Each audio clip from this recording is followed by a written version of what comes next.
de la Cámara, 9 de 19 diputados, que eran entonces el total, 9 de 19 diputados, habiendo ganado la mayoría de los votos por diputados por el sistema mañoso que estaba hecho en contra del PAN, en lugar de llegar la mayoría de diputados al Congreso, llegamos 9 de 19, es decir, no éramos mayoría, éramos la mayoría relativa, el grupo más grande, pero no éramos la mayoría absoluta.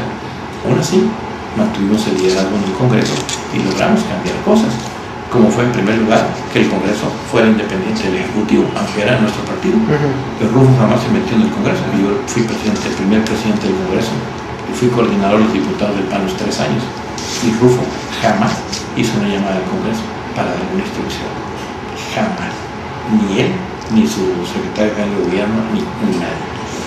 Entonces eso lo consideramos un avance importante. Y luego los municipios respetar a los ayuntamientos fue otro cambio de fondo. Tercero, que los diputados presentamos iniciativas y con el PRI no, las iniciativas solamente las presentaba el gobernador y los priistas todos se sometían a lo que el gobernador presentaba y nosotros no. Y el gobernador mandaba iniciativas y nosotros las modificamos y consideramos que debían modificarse o llegamos a rechazar iniciativas del gobernador que consideramos que no eran improcedentes. Y el gobernador fue respetuoso. Le rechazábamos nombramientos de magistrados del tribunal que considerábamos que no debían de llegar y el gobernador lo respetaba. Es decir, esos fueron los cambios de fondo. Y luego los diputados nos metimos a fondo a revisar las cuentas públicas. Ese era otro cambio de fondo. Nunca se sabía qué pasaba con las cuentas públicas. Con nosotros se supo qué pasaba con las cuentas públicas.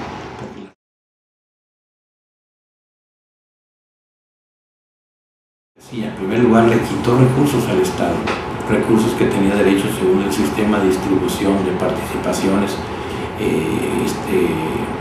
federales y la distribución fiscal, pues de la riqueza fiscal. El gobierno de Salinas estuvo presionando muchísimo a Rufo, y Rufo iba y peleaba por ello, pero el gobierno de Salinas estuvo reteniendo recursos que le correspondían por derecho al Estado. Pero aún así, empleando bien los recursos, se logró hacer mucho más que en cualquier otro gobierno priista anterior. En 91, Terán se convirtió en el primer senador del PAN en el país. Terán había sido diputado local, pero diputado local por proporción de votos, no por mayoría, porque no respetaron nunca una mayoría. Y entonces Terán, que era secretario general de gobierno, se convierte en candidato a senador y logra llegar como primer senador panista. La campaña del 92, el 89 fue cuando llegamos con Rufo y le quitamos la mayoría del PRI en el Congreso y ganamos el municipio de Tijuana, Ensenada y Tecate.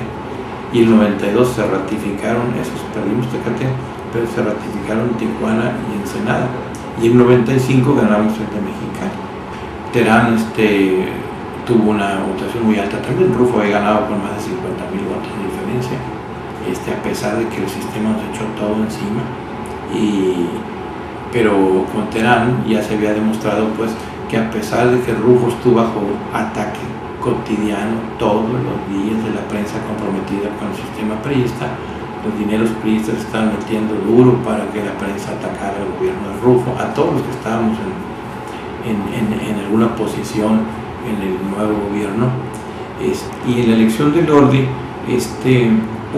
fue una elección bastante interesante porque se logró la unidad de los panistas que originalmente habíamos hecho dos grandes bloques, uno a favor de Terán y otro a favor de Lordi. Yo estaba en la gente que apoyaba el Lordi. La elección de Lordi ya se trataba de una consolidación pues, del gobierno que se sufrió cierto traspié, porque venía González Alcocer de fuera del gobierno, no estaba en el equipo del gobierno. La mayor parte de los funcionarios que estaban con él no eran su equipo que él hubiera traído. Él no estaba en la carrera pues para ser gobernador como lo estuvo Rufo, como estuvo Terán, como estuvo Lordi. Lordi venía preparándose para ser gobernador, Terán venía preparándose para ser gobernador. González Alcocer no, eso tenía en su contra él, no porque no tuviera capacidad, sino porque no traía una carrera para el relevo. No traía la antorcha en la mano. El Lordi entró con equipo fuerte a la gubernatura y muy consolidado ya. Pero que desgraciadamente se perdieron algunas de las cosas. Muy bueno en cuanto a la obra material, muy bueno en cuanto al crecimiento del Estado, en cuanto al fortalecimiento pues, de la infraestructura, en el mismo sentido que habían venido los demás gobernadores de PAN. Yo creo que lo que se perdió fue en el fondo de algunas cosas. Por ejemplo, en democracia se perdió porque se empezó a volver a las prácticas antiguas de tratar de controlar el Congreso, de tratar de controlar, mandar desde el Ejecutivo al Congreso. Eso fue una de mis principales diferencias. Yo tuve que dejar la Secretaría General de Gobierno por eso, porque yo no aceptaba esto. Yo traigo una formación democrática y eso no era para intromisión en el partido, hubo intromisión en sus decisiones internas. Incluso después de que salí yo de la Secretaría General de Gobierno, el gobernador intervino directamente, él directamente, para impedir que yo llegara a la dirigencia estatal del partido. Cuando el PAN llega al gobierno, entra muchísima gente que no traía la cultura que traíamos los que ingresábamos al PAN porque estábamos convencidos de sus principios. Entró mucha gente al PAN porque vieron al PAN como ser miembro del PAN como una oportunidad para tener un puesto en el gobierno, pero no traen la convicción. Pues sí, pues nos cargan el muerto a los que sí creemos en eso. Nos traen, yo no acepto desde luego eso. Y llegó gente que no debería haber llegado al PAN. Bueno, Osuna ya fue formado en los tiempos del PAN, ¿no? Osuna ya fue formado en el equipo del Orbe. Le tocó esa etapa que me refería yo de las comisiones de servicios públicos en donde se hizo esa transformación con Rufo. Él estuvo en Tijuana, luego fue presidente municipal de Tijuana. Osuna fue diputado federal, entonces él ya viene formado políticamente dentro del gobierno del PAN. Lo que a algunos panistas no nos ha gustado es que haya puesto en posiciones destacadas a priistas que no se han caracterizado por ser democráticos, como por ejemplo a quien está al frente del Instituto de Cultura, que es un enemigo jurado de los panistas y no lo aceptamos, un bufón en la cultura no lo aceptamos, ¿no? Porque es un enemigo de los panistas. Entonces no podemos ser responsables de los panistas de lo que ocurra en la cultura en el Estado, y estamos viendo cosas que son verdaderamente vergonzosas, porque no está una persona que entiende lo que es el humanismo político ni no entiende lo que es la democracia.